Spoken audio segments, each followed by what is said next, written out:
Assalamualaikum dan selamat sejahtera semua. Berjumpa pada hari ini untuk kita berkongsi bagaimana kita nak menanam pokok kelapa sawit dan pada masa yang sama kita dah ada pokok sawit yang sedia ada. Lihat pokok sawit yang telah pun berusia 23 tahun. Kalau ikut pokok kelapa sawit ini maksimum 25 tahun kita kena tebang. Kita boleh biarkan pokok kelapa sawit ni sampai 30 tahun. Dia boleh mengeluarkan hasil. Tetapi upah untuk mengambil buah sawit lagi tinggi, kosnya akan lagi tinggi. Contoh, 1 tan upahnya kalau pokok tinggi 100, kalau pokok rendah, pokok sederhana RM80. Itu dari segi kos. Yang kedua, nak tanam semula ni ada dua cara.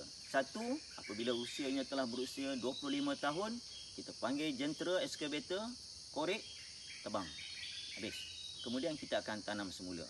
Tapi dalam tempoh 3 tahun, kita akan terputus hubungan. Dan pada masa yang sama, kita kena panggil jentera, nak upah jentera, nak cuci dan sebagainya. Jadi kosnya agak tinggi. 3 tahun tak ada hasil.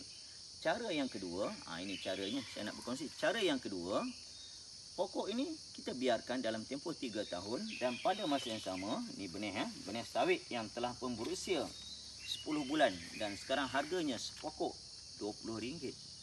23 tahun yang lalu pokok yang sama saya beli lebih kurang RM5. Jadi bayangkan, dalam tempoh 23 tahun harganya naik mendadak. Dan pokok kelapa sawit ini dikatakan waktu harga setandan sawit mencecah ketika perang Rusia dengan Ukraine, mencecah sehingga hampir RM30 sepokok dengan saiz yang sama. Tetapi sekarang harga sawit pun dah turun lebih kurang 600 lebih 1 tan. Jadi harga pokok pun dia turun sikit saja. Itu yang pertama. Yang kedua, bila kita nak tanam semula, kita biarkan pokok yang sedia ada terus mengeluarkan hasil dalam tempoh 3 tahun. Dan pokok ini kita akan tanam di antara dua pokok ni, di tengah-tengah kita korek lubang. Peralatan yang diperlukan cangkul. Yang biasalah. Tapi kita perlukan pencebak. Sebab pencebak ni dia tajam, dia boleh masuk. Sebab antara pokok dengan pokok, akar kelapa sawit ni dia banyak. Kalau cangkul dia agak lambat, dia kena perlu dua-dua. Dan yang paling penting dalam kita menanam sawit ni, nak benih ni dia mesti ada zinc dan dia kena ada dawai untuk kita kandang pokok ni. Sebab babi pantang nampak pokok benih sawit. Anak pokok sawit dia memang suka. Sama juga kanak-kanak kalau nampak KFC, memang suka babi, dia suka kelapa sawit. Dia tak suka KFC. Jadi kita kena kandang. Carilah zinc-zinc yang lebihan, tak kira lah warna putih ke warna biru. Dan kita ada dawai, kita cari kayu pacak 4 ke, paling kurang pacak 3 pun boleh, keliling.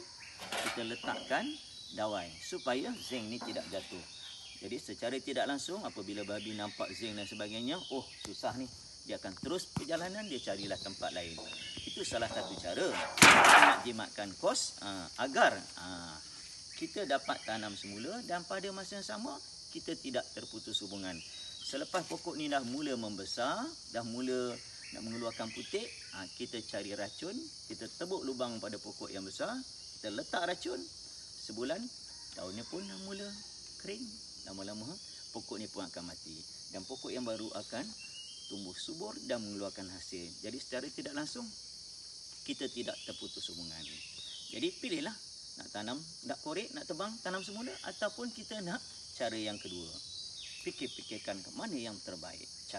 Pilih cara yang kedua, jimat kos dan hasil tidak putus. Itu saja perkongsian pada hari ini. Kita jumpa lagi. Assalamualaikum, selamat sejahtera semua. Bye-bye.